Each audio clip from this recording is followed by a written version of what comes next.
bancar quem a gente é, vai exigir que a gente honre aquilo que a gente sente. Aquilo que a gente sente como algo genuíno, um desejo genuíno, aquilo que a gente sente como um limite nosso, algo que não pode ser ultrapassado. E é somente partindo desse lugar de maior conexão com a gente mesmo que a gente vai conseguir se expressar de forma mais autêntica e manifestar a vida que faz sentido realmente pra gente. É impossível falar de autenticidade e não lembrar da criança, né?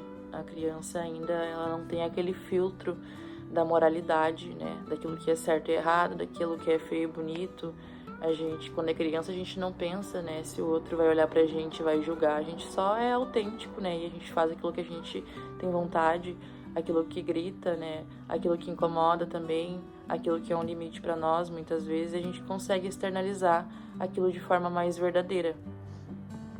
Mas, para o bem da sociedade, né, pra gente conseguir viver bem, viver com certos limites, a gente vai aprendendo aí sobre a moral, sobre aquilo que cabe ou não ser feito, aquilo que precisa ser um limite para mim, porque senão vai ultrapassar o limite do outro. E a gente realmente precisa dessas regras para viver em sociedade. Só que o problema é que, né, pensando nessa questão de maior conexão com a gente, pensando em a gente conseguir se expressar e colocar no mundo aquilo que faz sentido pra gente, né, a gente tem que olhar lá para a raiz, né, para quando isso iniciou de fato. E a questão é que, às vezes, desde novos, né, a gente aprende ali pelos pais, pelas mães, né, de acordo com as crenças que eles têm, que certas características nossas, que certos jeitos nossos não são tão adequados assim. Às vezes, né, por não ter tido o pai muito presente ou a mãe muito presente, não necessariamente fisicamente, mas emocionalmente, a gente entende que muitas coisas ali não são tão valorosas, né, coisas que fazem parte de quem a gente é. E de maneira inconsciente, então, a gente vai entendendo, né, que essas partes nossas aí, elas não são tão adequadas, elas não são tão bonitas de serem expressas. E com o tempo a gente vai perdendo contato com essas partes, porém elas não deixam de falar com a gente, elas não deixam de existir, elas ainda fazem parte da gente. E o que isso tem a ver com autoabandono, né? O autoabandono é justamente a gente não conseguir entender aquilo que a gente realmente tem vontade, aquilo que realmente não faz mais sentido pra gente ou que nunca fez sentido, aquilo que de repente é só uma voz dos meus pais ou de alguma professora, de algum ex-chefe meu, algum namorado, alguma namorada que fala no meu ouvido que eu deveria gostar de certa coisa, que eu deveria agir de certa forma, que isso não faz sentido, porque se as pessoas à minha volta não fazem, é porque aquilo não é digno de ser colocado no mundo, por exemplo. Às vezes algum traço da nossa personalidade, ou algum jeito nosso, algum desejo que a gente expressou em dado momento, né, perto da nossa família, de certa forma pode ter sido reprimido, né, porque não cabia para aquele momento em que a gente estava vivendo ali, né, quando a gente era criança. E muitas vezes, dependendo da forma que foi abordado pelos pais, a gente entende aquilo como algo ruim. Pode até ter se tornado um evento traumático mesmo pra gente, que a gente entende ali na nossa cabeça, né, que aquilo precisa ser eliminado e a gente passa então a reprimir essa parte em nós. E é a partir dessas repressões aí, né, que eu acabo fazendo comigo mesmo, que eu perco contato com essas partes minhas aí. E como é que eu vou honrar uma parte minha, como é que eu vou honrar algo que faz parte de mim, que eu nem tenho contato, né?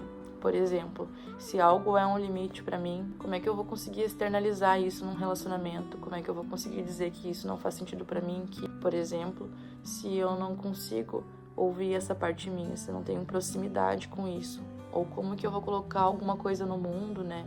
Que às vezes eu tenho um incômodo muito grande dentro de mim e eu não sei dizer o que é. Se eu não tenho contato, se eu não consigo dar ouvidos para algo em mim que diz que o meu caminho não é esse e que o meu caminho é outro. E é por isso que o processo de autoconhecimento é tão importante. O processo terapêutico em si, né, que a gente questiona muito ali as coisas que a gente acredita, ele faz muito sentido, né, a gente conseguir desconstruir isso que a gente tem como muito certo, que a gente pensa em relação a nós. Às vezes a gente tem a nossa autoimagem totalmente distorcida, porque a gente acreditou em coisas que nos falaram quando a gente era muito novo, ou até ao longo da vida mesmo, porque não são só as coisas que a gente escuta quando é criança que marcam, né? A gente pode passar por vários eventos traumáticos ao longo da vida e a gente não sabe, mas de forma inconsciente a gente está alimentando aquilo, a gente está acreditando naquilo. e aquilo que a gente acredita não tem como não ser manifestado na nossa vida. Mas, como eu falei, na maior parte das vezes isso não acontece de forma consciente. Na verdade, a gente já está automatizado, né, para ter esse funcionamento interno de não nos escutar, de sempre validar mais a opinião do outro, de sempre dizer sim e amém para as coisas que as pessoas nos falam, né? E esse comportamento faz, né, com que a gente se distancie cada vez mais daquilo que faz sentido pra gente e a gente acaba ficando cada vez mais inconsciente de quem a gente é. E aqui, mais uma vez, eu vou me fazer valer de uma frase do psiquiatra Carl Jung, que eu citei também no meu primeiro vídeo, que é: até a gente se tornar consciente do nosso inconsciente, ele dirigirá a nossa vida e a gente chamará isso de destino. E é por isso que eu acredito fortemente que tornar consciente, né, aquilo que está inconsciente, é justamente o nosso papel nessa vida, né?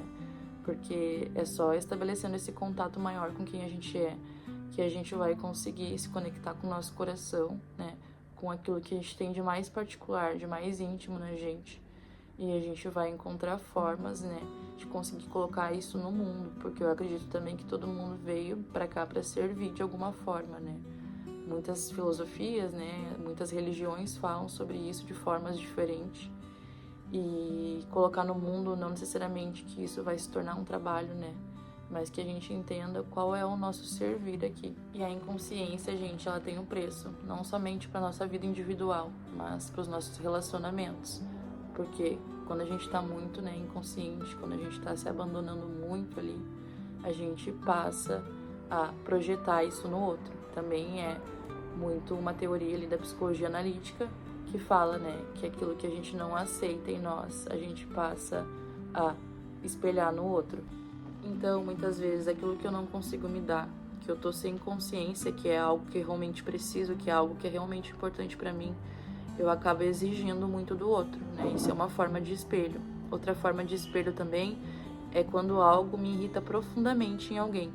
Então, é alguma característica da outra pessoa ali que me irrita, mas não é simplesmente me incomodar, de não concordar com o comportamento, ou porque eu simplesmente não agiria como aquela pessoa. É algo que me irrita num lugar mais profundo, né? Muitas vezes, essa irritabilidade fala sobre algum aspecto meu que está sendo projetado na outra pessoa. Então, a pessoa tem aquele comportamento, tem aquela característica, eu enxergo nela, eu me irrito, mas na verdade é um espelho do que eu tenho em mim. Então, a pessoa, ela pode ser uma pessoa muito preguiçosa, por exemplo, só que eu também tenho aquilo em mim e eu nego aquilo em mim. Então, se eu nego isso em mim, eu elimino as possibilidades de conseguir desenvolver, né, essa característica minha, de conseguir olhar para ela e encontrar formas, né, mais saudáveis de lidar com esses meus aspectos.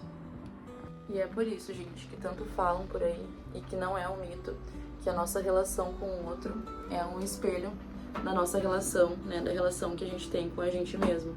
E é por isso que é tão importante que a gente trabalhe, né, as nossas inconsciências e, ao mesmo tempo, a gente olhar para as projeções, olhar para os nossos problemas de relações, né, os problemas que a gente tem com o outro como uma ferramenta, porque, na verdade, é através delas que a gente consegue se desenvolver e se tornar um ser humano melhor. Eu digo ser uma pessoa melhor, primeiramente pra gente, porque é somente a gente sendo pessoas realmente íntegras com quem a gente realmente é, que a gente vai conseguir ser bom realmente, né, para as outras pessoas, vai conseguir ser uma companhia boa para as outras pessoas e também vai conseguir respeitar as pessoas, né, na individualidade delas, sem que a gente cobre, né, algo delas que na verdade é algo que a gente tá esperando, né, de forma inconsciente, mais de nós mesmos do que do outro.